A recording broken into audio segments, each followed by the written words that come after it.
నా పేరు గట్టు స్నేహ. మంచిర్యాల డిస్టిక్ మందమరి మండల్ అండి. సమస్యను అటుంచితే రేవంత్ అన్న మా కొత్త ముఖ్యమంత్రి అవడం మాకు చాలా సంతోషం. ఎందుకంటే తను ఎలా అంటే తన సొంత వెహికల్లో కూడా తిరుగుతూ జనాలు ఇలా పిలిచారు చూడండి, సమస్యలు పట్టుకొని అందరూ వచ్చేస్తున్నారు. ఈ 9 సంవత్సరాల్లో ఉన్నటువంటి సమస్యలు పట్టుకొని ఇక్కడికి వచ్చి చూసాం కదా, చాలా బాగుంది. ప్రజావాణి అందరూ వస్తున్నారు, సమస్యలు చెప్పుకుంటున్నారు. ఇది చాలా బాగుంది. రేవంత్ అన్న చాలా బాగుండాలి, అతనికి ఎటువంటి శత్రువుల దృష్టి పడకుండా ఉండాలని నేను మనస్ఫూర్తిగా కోరుకుంటున్నాను. తర్వాత ఒక రేవంత్ అన్న ముఖ్యమంత్రిగా ఉండి ఈ 4 కోట్ల మంది జనాభా సమస్యలు తీర్చడం అంటే అందరం ఇక్కడికి రావాల్సి వస్తుంది. గ్రామాలు, పల్లెలు, మండలాలు, జిల్లాలు ఇవన్నీ వచ్చేస్తే ఆయన ఒక్కరే చేయగలరా అండి? అక్కడ కూడా అధికారులు ఉన్నారు, అక్కడ కూడా జీతాలు ఇస్తున్నారు. కాబట్టి ప్రతి ఒక్కరిపైన కూడా అన్న ఒక దృష్టి వేసి నిజాయితీగా డ్యూటీ చేస్తేనే డ్యూటీలో ఉంచండి, లేదంటే అసలు ఎటువంటి జాలి దయ లేకుండా వాళ్ళని పూర్తిగా ఉద్యోగాల నుంచి తొలగించండి. ఎందుకంటే నా పైన కూడా 2018లో అటెంప్ట్ మర్డర్ జరిగింది. అదొక ఆలయం మందమరి వెంకటేశ్వర టెంపుల్లో జరిగింది.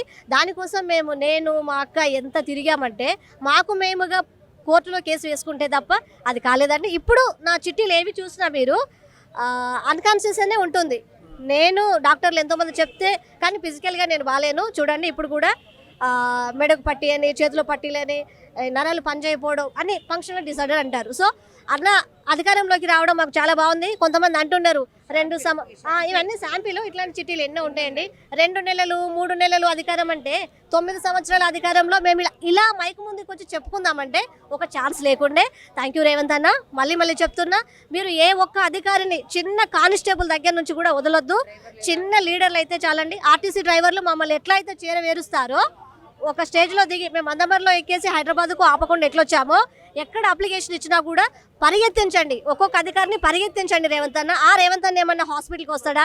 మేము బాగా చూడకపోతే ఇక్కడికి వచ్చేం చేయడు కదా అని చెప్పేసి మాట్లాడుతున్నారు. మీరు ప్రతి ఒక్కరిని దృష్టిలో పెట్టుకోండి, ఎవరిని వదలకండి. చాలా నిర్లక్ష్యం అండి. నేను చూసి ఒక ఎంఆర్ఓ ఆఫీస్కి వెళ్తే ఎంఆర్ఓ ఉండడండి. ఎప్పుడు వస్తారంటే అక్కడ ఆన్సర్ ఉండదు. ఆర్డీఓ ఆఫీస్కి వెళ్ళు, కలెక్టర్ ఆఫీస్కి వెళ్ళు, ఉండరు. మరి వాళ్ళు బయటికి వెళ్ళడానికైతే మేము ఎవరికి సమస్యలు చెప్పాలి? ఇంతమంది వచ్చారు, ఒకసారి చూడండి. వీళ్ళందరి సమస్యలు అన్నొక్కడే తీర్చాలా? వీళ్ళందరికీ జీతాలు ఇస్తారు కదా, ఎవరు చేయాల్సిన పని వాళ్ళు చేయాలి కదా. ఈ పనులు ఎలా అంటే ప్రతి ఒక్క ప్రభుత్వ అధికారి, హాస్పిటల్స్ వాళ్ళైనా, ముఖ్యంగా పోలీసులు రక్షక భటులు కాదు, వీళ్ళు భక్షక భటులు అని నేను ప్రూవ్ చేపిస్తాను.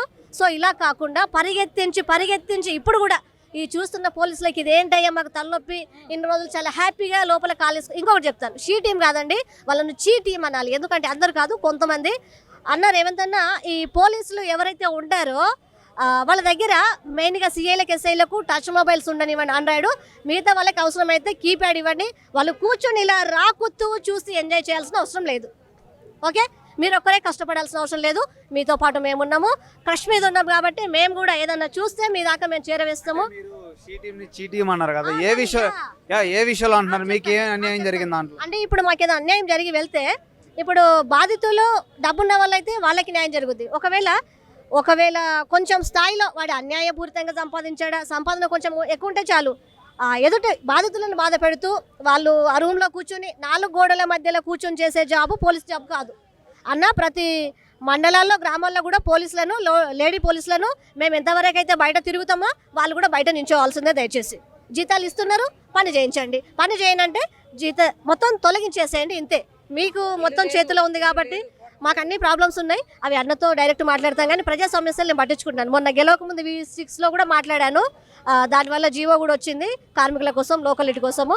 ఇప్పుడు కూడా అన్న ఏ అధికారిని వదిలిపెట్టకండి. ఇంకపోతే కుటుంబ పాలన కూడా మనకు వద్దు.